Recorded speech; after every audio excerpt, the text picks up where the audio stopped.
We are a bike touring family, whether the kids like it or not. We started touring with the kids when the younger one was 2. It was a lot of effort early on. On one trip, my husband even had to tow both kids. But as they have gotten older, the options have grown in what they were capable of. Last year, we did our first ever bike tour in Asia. But this time, we headed back to Europe to explore Northern Ireland. So why did I choose Northern Ireland? Well, to be honest, I didn't know much about the area. I mean, I had watched Derry Girls. But what we found was gorgeous scenery. And yes, lots of rain. Our route, which started in Derry, would take us back into Ireland and then along the Antrim coast into our final destination of Cushendall. So after all those years of touring, with and without kids, this was my first tour of an e-bike. I was a bit sad to have to use the e-bike because it felt like a total cop-out. But I've been having intermittent knee pain in the weeks before the tour. Needless to say, the kids were a bit upset that I was on an e-bike, and they were not. On the first day, we headed out from Derry, which is part of Northern Ireland, and ended up crossing back into Ireland, which uses an entirely different currency. I kept forgetting to stay on the left side of the road. Luckily, there were no cars around, and we ended up on a nice bike trail. I kept the e-bike in eco mode, as I really wasn't trying to zoom away, but it did help since the kids have gotten faster over the years, and I always end up carrying all the extra jackets, snacks, and water bottles for them. The old abandoned ruin on the right is Boom Hall, which is a former manor house built in 1779. It looks like there were plans to try to restore it, but progress had not been made. It was on this hill climb on Torr Road that we crossed back into Ireland, but there was nothing to indicate this, besides my cell phone notifying me that I was now on a different cell service. The fact that he could cross back and forth between the two countries so easily was so fascinating to me. We didn't encounter many cars so far, but this is one of the scariest crossings we've had to do.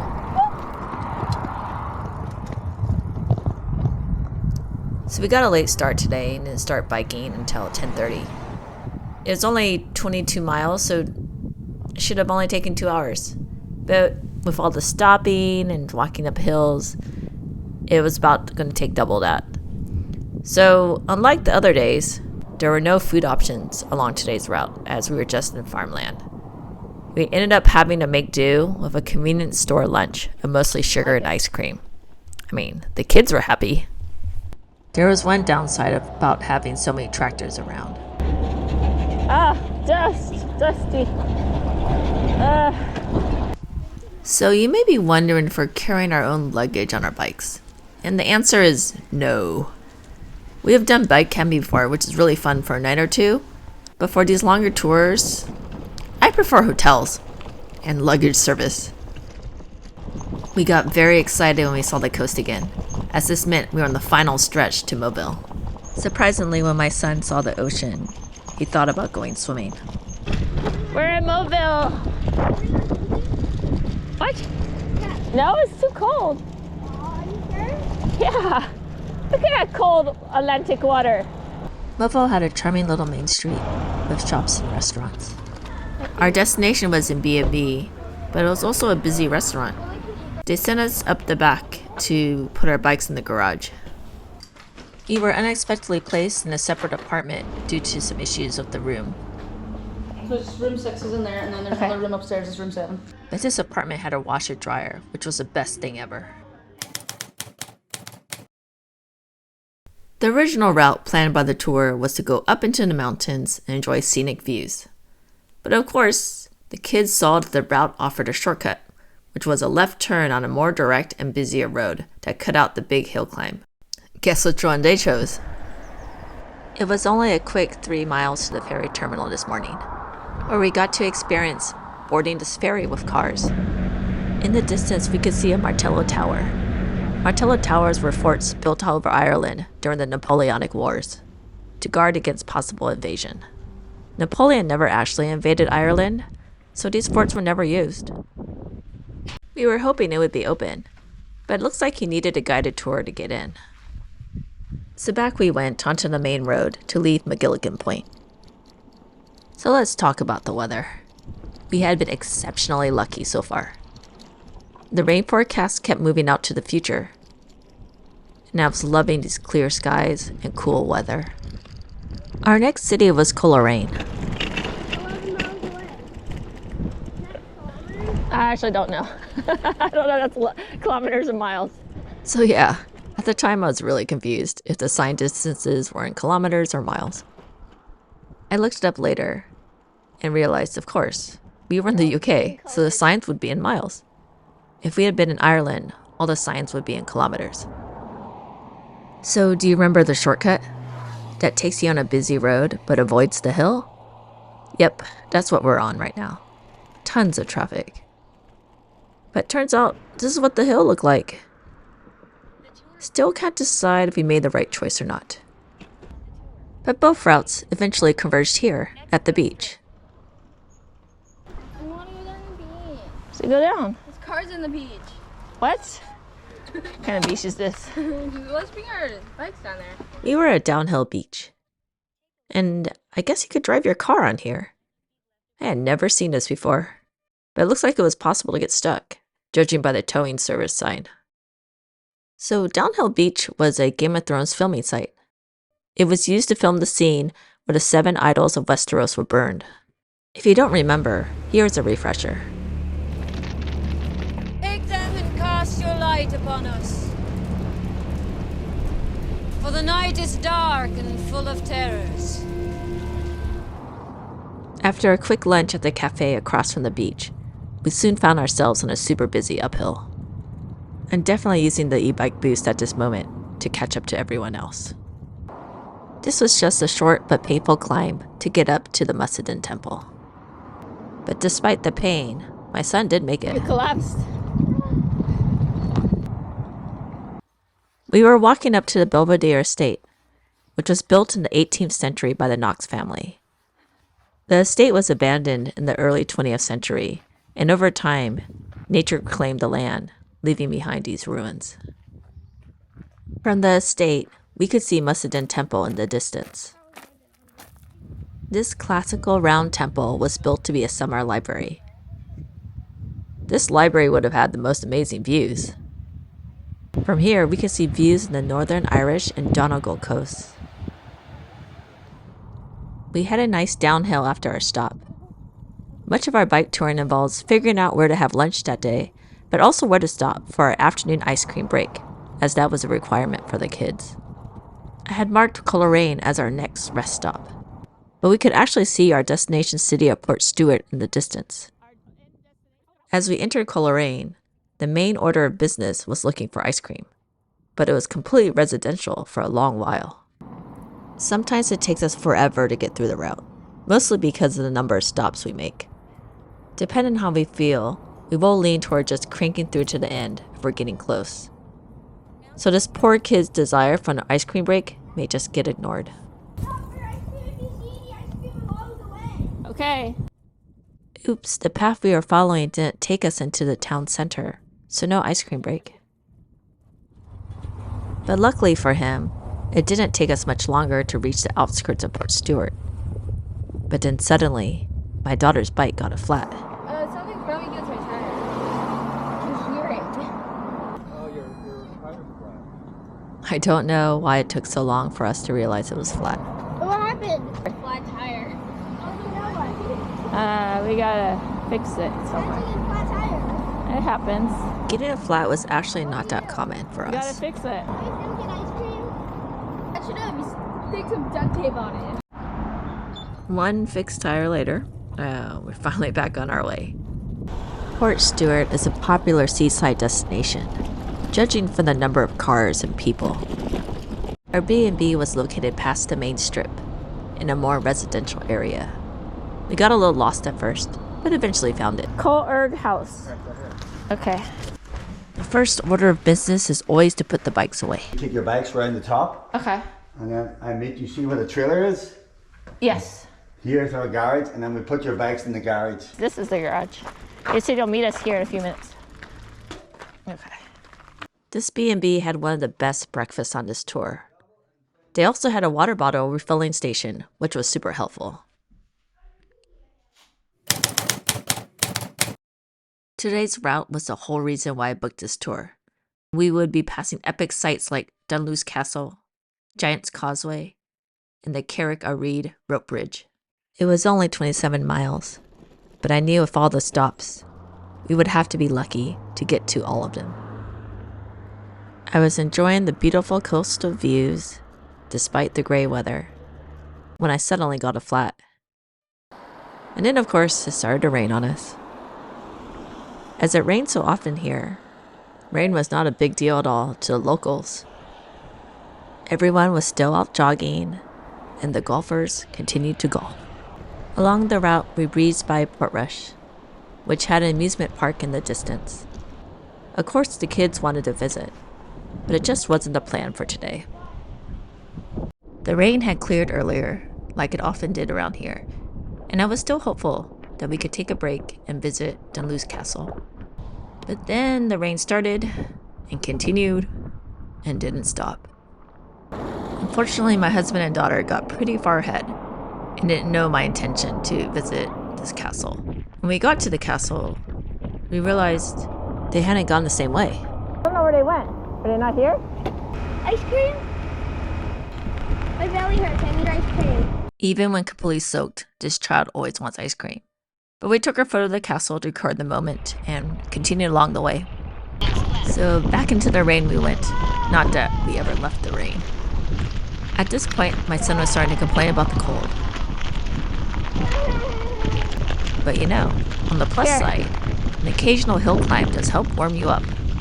Not sure this kid appreciated it though. I honestly don't think I had ever been a sweat when cycling before. He had reached the hail portion of the day. Well, maybe it wasn't hail, but these were some of the biggest drops of water I'd ever experienced, and it was just pelting us in the face. My son was being tortured beyond belief at this point, though I'm not sure if it was from the rain or the climb. Maybe both.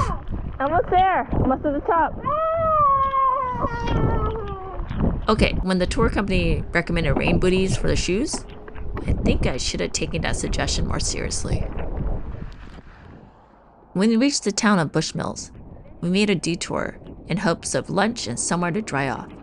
Bushmills is actually the home of the world's oldest licensed whiskey distillery. Wow, some Irish whiskey would have been really the thing to warm us up from the inside. But the first priority here was food. Oh, there's food here at this ice cream shop. Yeah, yeah. Let's see. Okay.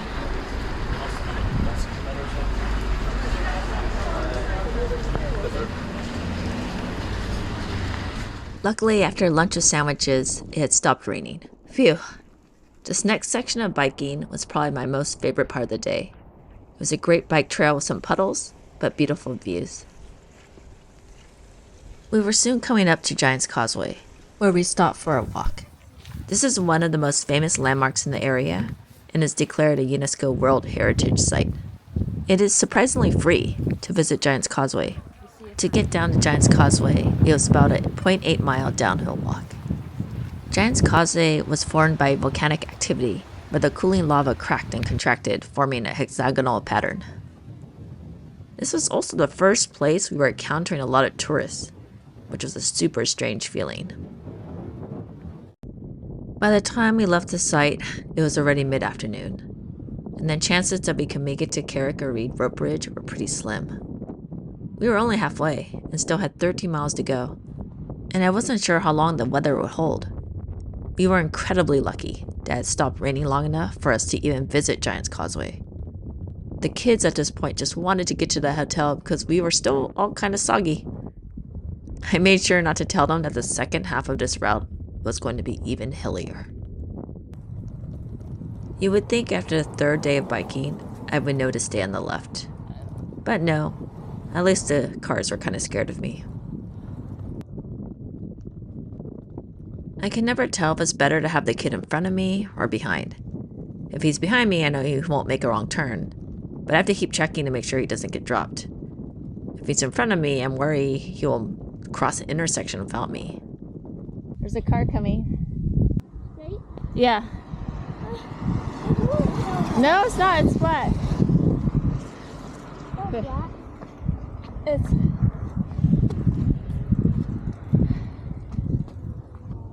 Okay, maybe he's right. Maybe it's not flat. We were finally done with the rolling hills and our last downhill stretch to our destination, Ballycastle. Unfortunately, it had started to rain again, but our B&B host had messaged me saying they were ready and waiting for us to arrive, and they would dry all our wet gear for us. That was amazing. So shout out to Berkeley at Coratavi House. Apologies if I'm butchering the pronunciation. He was an amazing host, and having the option to get everything dried was priceless. Apparently, I had a slow leak in my rear tire. I still made it, so that's good. It's. I did look at it and I was like, wow, it must be really heavy. It's all flattened. On a wet day, the best feeling is when you finally arrive at the hotel.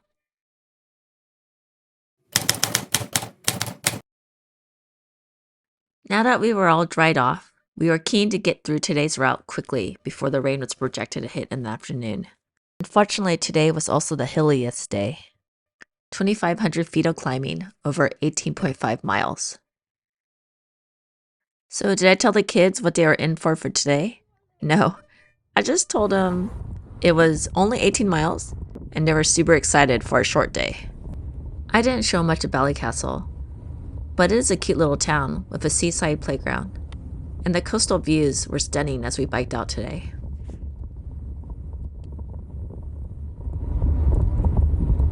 So this is not even Torr Road yet, but the climbing had already started. Oh my goodness. I think the kids will have to walk. Are you turbo? No, I'm an eco. Why are you doing turbo? I'm trying to get a workout. My heart rate is 155.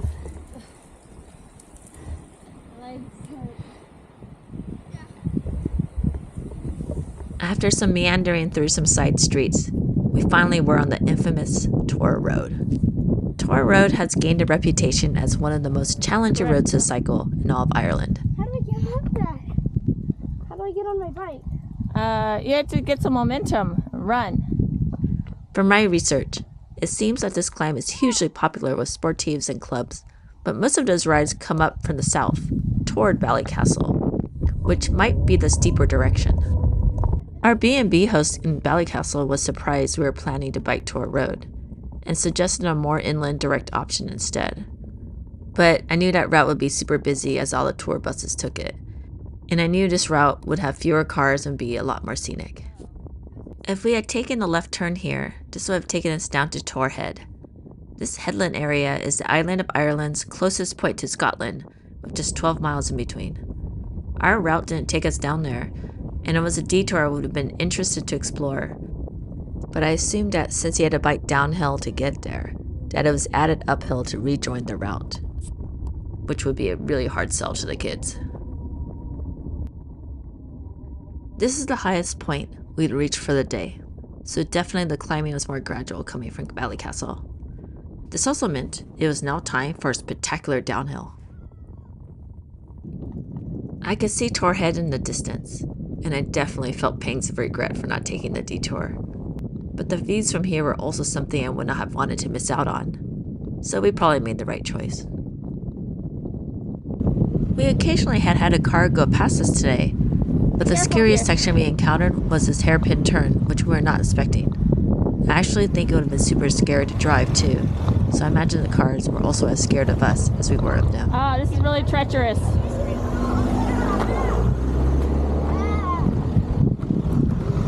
Super treacherous. Because we should go now before there's not many cars. So it's super dangerous. So many cars going up and down.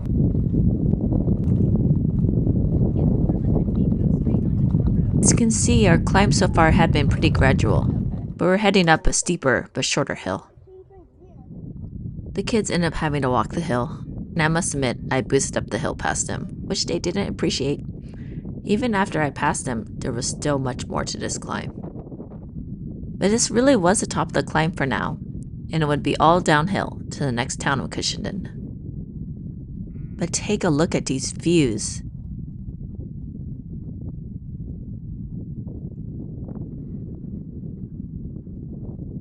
This is our 4th day of cycling, and surprisingly, we had only seen 1 or 2 other cyclists the entire time. Imagine our surprise when we saw a family of 4 on this crazy route with fully loaded panniers. Kudos to them. I can't imagine how heavy that would have been. So I had seen so many sheep out on these farms, but surprisingly, we never saw lamb listed as a dish at any of the restaurants we went to. I asked a local, and they said lamb is mostly exported and quite expensive for the locals, which was surprising. But later research revealed that lamb is from young sheep less than 1 year old, and mutton is from older sheep. So maybe it wasn't quite the season for lamb? I guess I was wrong about it being all downhill to the next town. Oops. We were heading into Cushendall, which was also our planned lunch stop. But we were also carefully watching the weather, as rain was supposed to set in this afternoon. From Cushendall, we would only have 5 more miles to go, so it was pretty tempting to just take a super short break for a snack and then power on.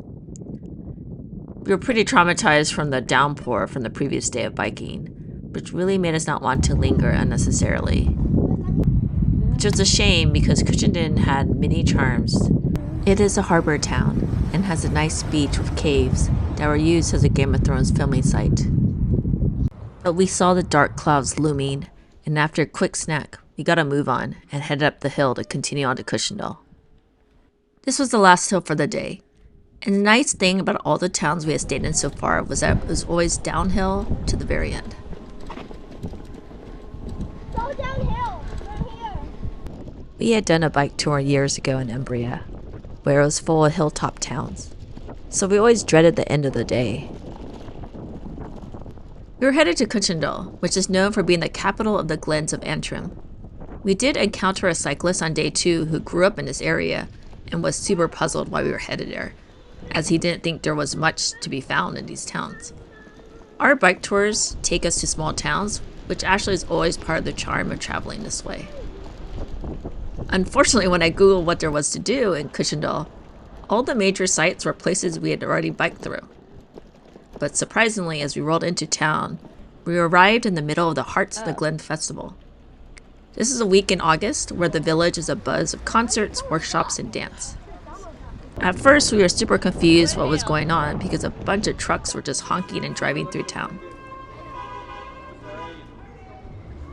But this was a lorry parade, which was just part of the festival. We did get a little trapped in the traffic though, but did figure out how to escape the main center. So overall, we did get very lucky with all the timing.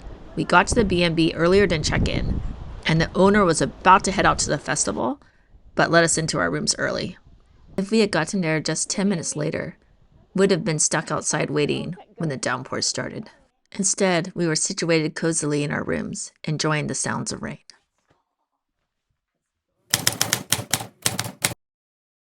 Cushendall was our final destination, but our tour wasn't quite over. We were booked for 2 nights here, which is a bit unusual for the last day of a bike tour. It meant today was an optional loop day, but of course, the kids did not want to bike. I actually was thinking of getting them to go on a coastal cliff hike, but the B&B host assumed we'd be biking and brought our bikes out of storage for us, so back on the bikes we went. I had made a modified route that took us just to the Glenariff waterfall and back. Unfortunately, just 2 miles in, the rain started coming down, but we slogged on. We did make it to the waterfall park, but there was not much hiking to be done. Instead, we sat in the cafe and had lunch while waiting to see if the rain would stop. It didn't. I mean, this is why everything is so beautiful and green here, unlike the brown hills we were used to. It made everything seem magical and otherworldly.